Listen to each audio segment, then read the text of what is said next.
Isn't that a refreshing thing to remember? So the opening reading is not, because I decided to drop it, more music, fewer words, right? Yay. Okay. We could have a whole service of music and it would be just fine with me. I really do think that music carries more of the message than words can do alone. And so I'm extremely grateful to have the privilege of working with my colleagues, Jeff and Christine. It wouldn't be the same without you guys, so thank you. So this week, we're thinking about turning and change and the recurring seasons of life and the coming together again and yet again as a community, regardless of the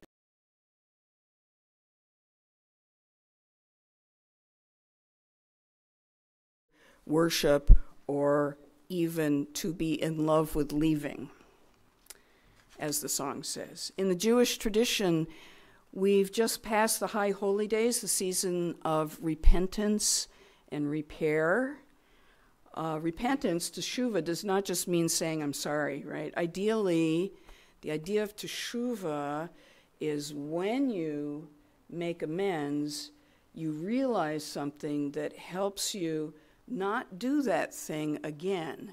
So it sort of is an invitation to transformation.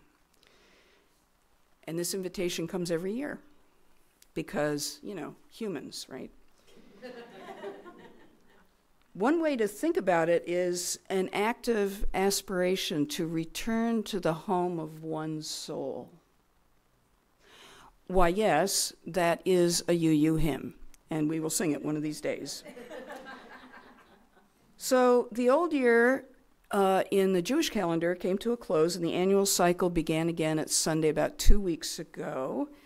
New beginnings, new opportunities to participate in Tikkun Olam, healing the world in the service of justice and equity for all.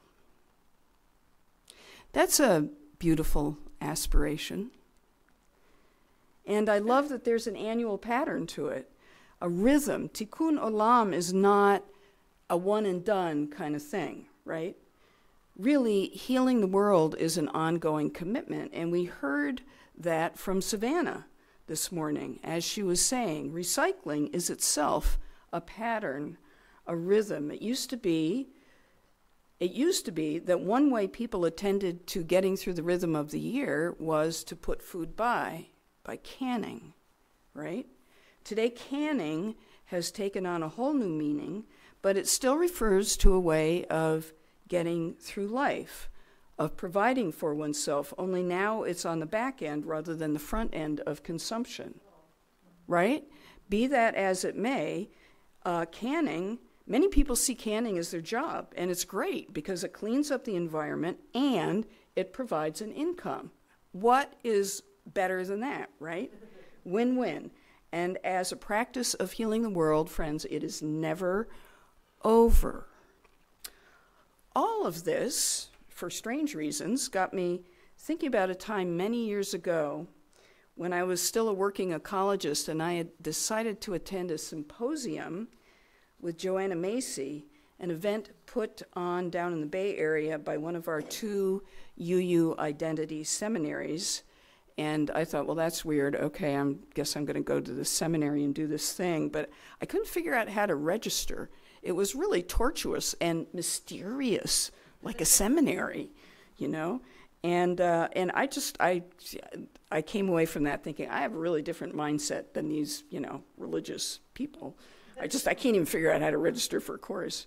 I promise you there's a reason I'm telling you this story today. Anyway, somewhere along the line, to get the paperwork done, I came across a 5-day immersion course, 8 hours a day for 5 days, right before symposium. This was a time when I had been teaching a social justice course at university for many years, and simultaneously was becoming a bit, shall we say, with all kindness, because things are now changing, a bit underwhelmed with UU responses to, or even understanding of, the cultural ferment of the time. This was in the early 2010s. And so the title of this course was, take a deep breath, because you're going to need all of it, Educating to Create Just and Sustainable Communities to Counter Oppression. Wow, really? Do these people need a poet or what? So, of course, I had to sign up just to be ornery. It's like, yeah, really? I teach that. Well, the first morning of the first day, one of the instructors, the Reverend Dr. Rebecca Parker, who also happened to be president of the seminary and actually a fabulous poet in her own right, let us know that this was not only the name of the course, it was the name of the entire curriculum for the Masters of Divinity. Wow. And she also let us know, just as sacred text is a way you read sacred text, and there are many different ways you can interpret it, countering oppression sounds like this, right? That's not how it's intended. But wait, don't let me get ahead of myself. Because we're talking about cycles, right? Turning and returning, so harvest season and reaping what we sow, perhaps on many levels, we're reaping what we sowed last spring. And this north, we're coming up, in the north, we're coming up on the days known as Samhain, which is an earth-based celebration that falls halfway between fall equinox and winter solstice. So it's solar-based, right? It's where the planet is relative to the sun, not lunar, it's solar. It's the end of October, beginning of November. It's a cross quarter.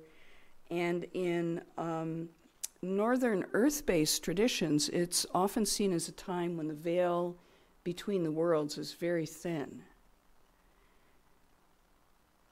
It's a period in which some cultures honor their ancestors, as in the Day of the Dead.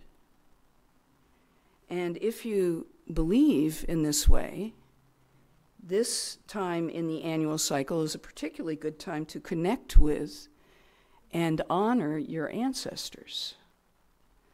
Especially, and this could be important, the good and beneficial ancestors.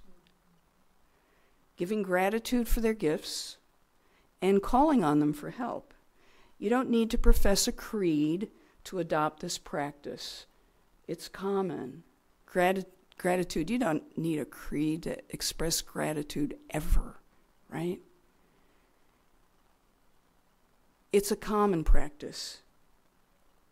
And your ancestors are always available to you. People make altars during Day of the Dead with pictures of their beloved ancestors, maybe with mementos or some of their favorite foods or art that represents how they feel about them.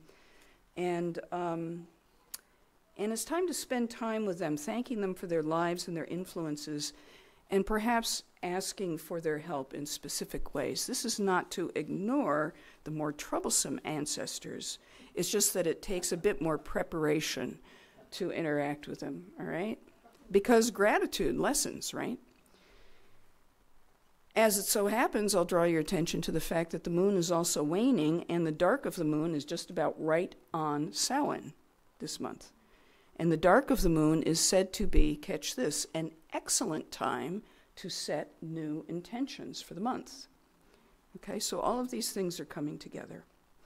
So into this time, when the veil is thin and we're setting new intentions, perhaps, we brought this gathering song, Come, Come, Whoever You Are.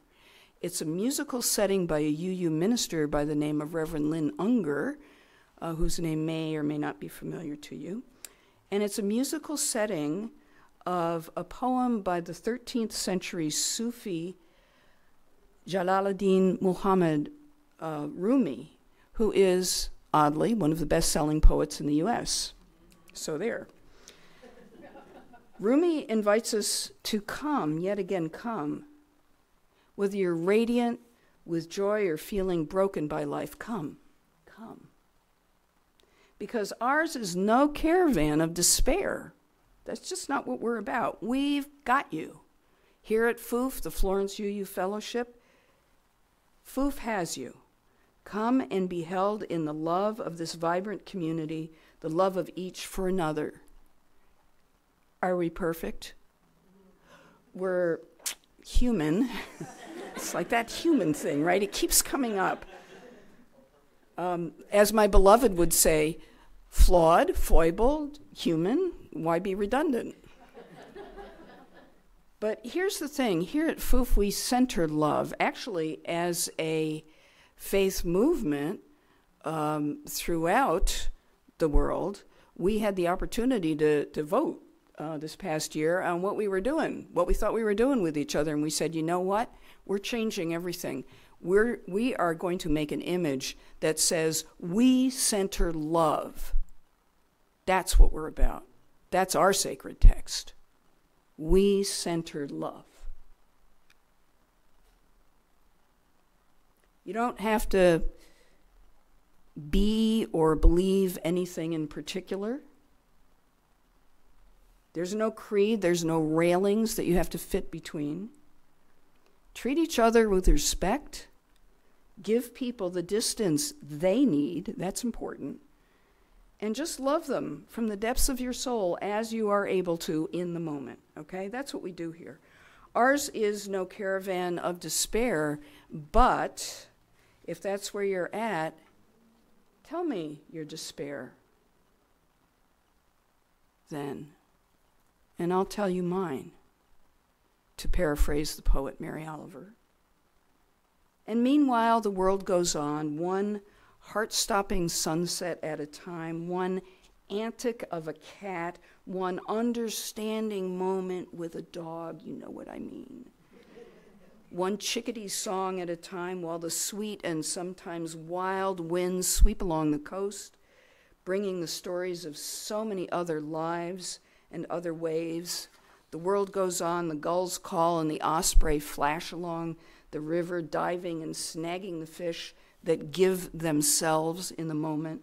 The world goes on, and it is easy if we take a moment to remember how much more satisfying, actually, it is to love and bless and give gratitude for the air that we breathe in, the air that we are freely given, that sustains us and gives us life, than to curse the velvet darkness, even when the stars are muffled with fog.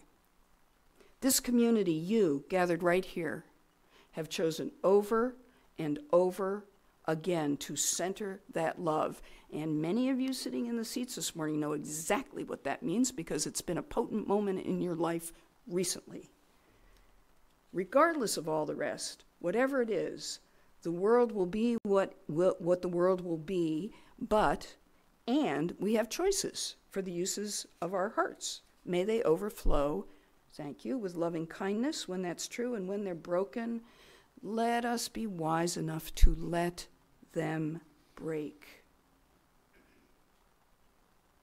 And courageous enough to share that with one another so that we can be truly seen by each other and loved into wholeness. Because, as we are reminded by the song, Turn, Turn, Turn, it's all part of the seasons of the heart, the cycles of life. The words of that song, as most of you probably know, are old, ancient, actually thousands of years old, probably penned by many people and then edited by others over the millennia, and then translated into, is probably written in a combination of Aramaic and Hebrew, and then translated into Greek, into Latin, into English, into, whatever, many different ways and different times. They're all interpretations.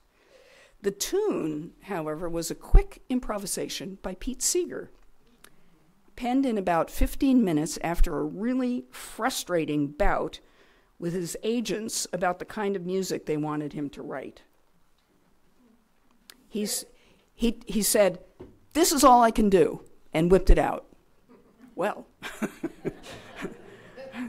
good job.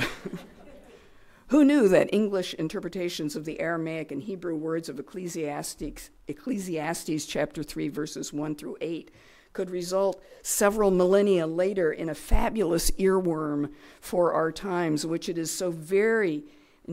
so easy to become overwhelmed by the dire urgencies of the moment. Listen, there is a time to give birth and a time to die, a time to plant and a time to weep, a time to embrace and a time to refrain from embracing,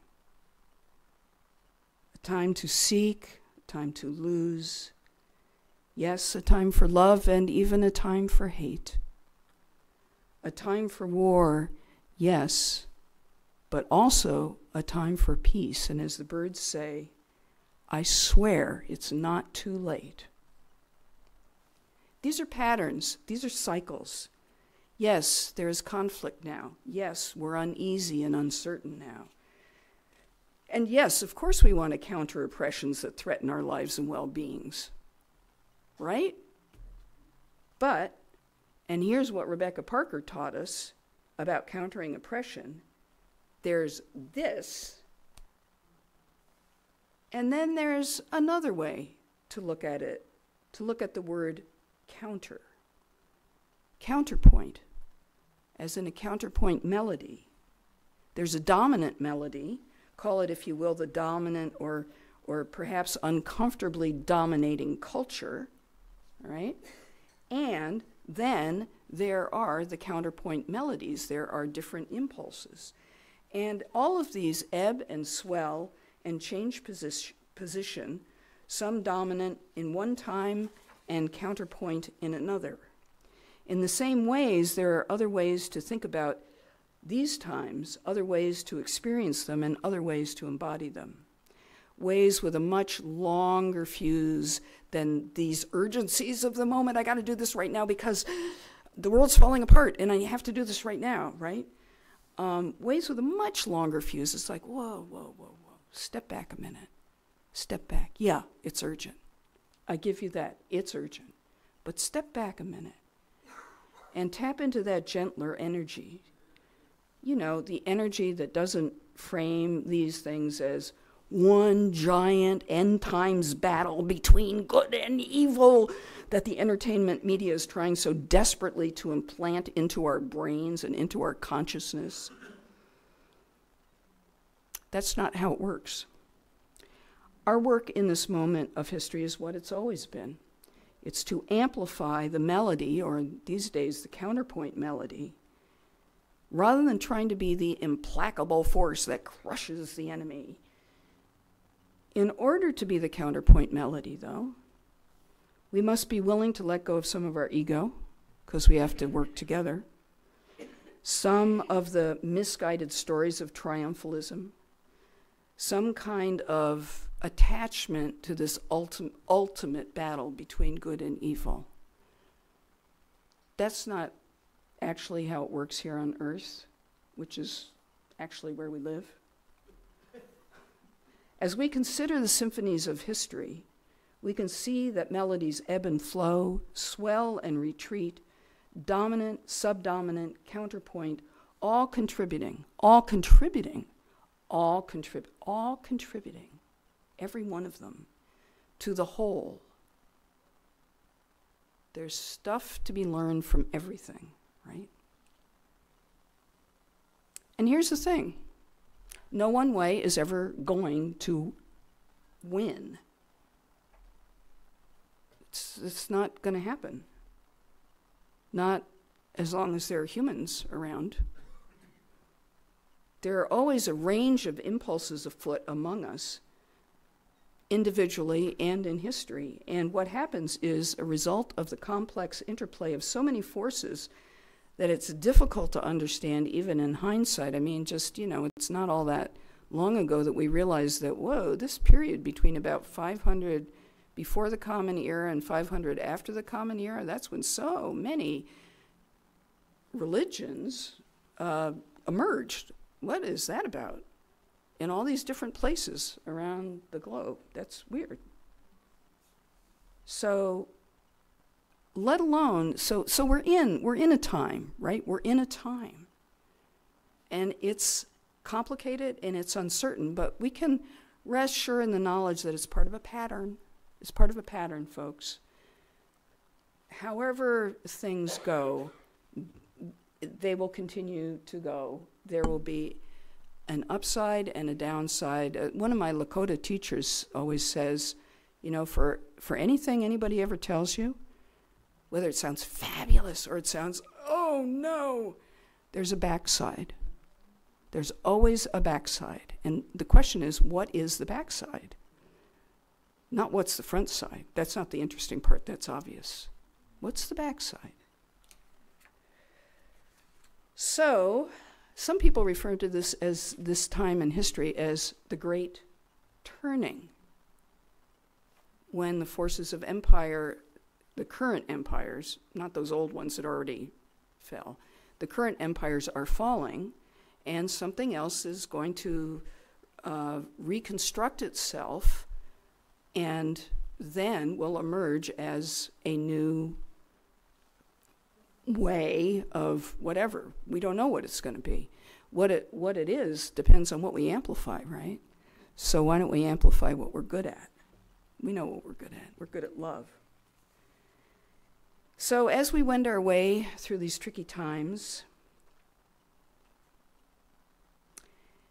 let's remember that we want to carefully store the vulnerable parts of our hearts, our precious hearts, in places that we feel are safe, because things are also happening on personal levels, on familial levels, on friendship levels. Our hearts are full. Sometimes we don't know where to turn. Our hearts are best shared in places where we feel safe, where we know that at least the bold intention is to step up for each other. And not only in times of need, but also in times of joy. And as a person who's been your ministerial intern for more than a year now, I have to say that you here in this beautiful lay-led fellowship, which I adore, beloveds, had love. There are great diversity of spiritual beliefs always present in this room. So what I say may or may not land for you, but you have 4 speakers a month, sometimes 5. So just keep coming. Something will land, I betcha. And there are a great number of us who are probably best characterized by not one belief system or another, but seekers. We're yearning for something, yearning for something. So wherever you come from, please continue to bring the gift of your presence week after week. Because some part of your wise soul resonates with the love that is offered here. Here, hearts are fed, and it's safe to test the waters of being really seen. Here, in addition to love, kindness. We try to center kindness. We can tell the truth with kindness. I want to testify that I've seen this month after month, the steady ways that this fellowship turns to, centers, and dives deep for that love. And not only that, but always striving to find the right distance for that love. Some people like their love really up close. Some people like it further away, and that's just fine. It's worth noticing and trying to be at the right distance. Will we fail? Yes, of course. Humans again. But today's another day, and today I got up to try to once again let everything I do be done in love. Won't you join me? Let's take a moment to breathe together.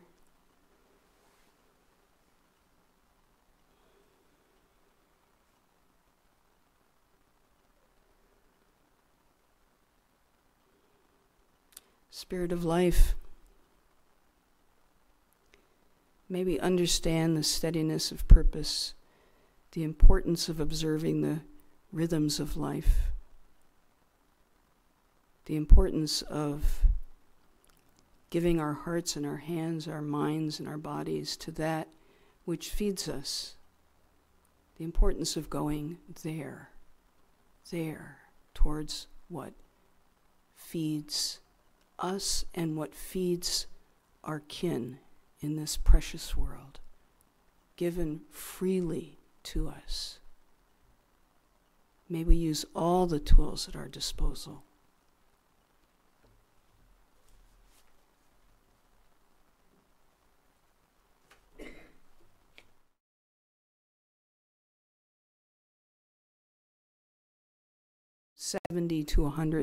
From 7 to 170, and back again to 7, or maybe even 4. Thank you.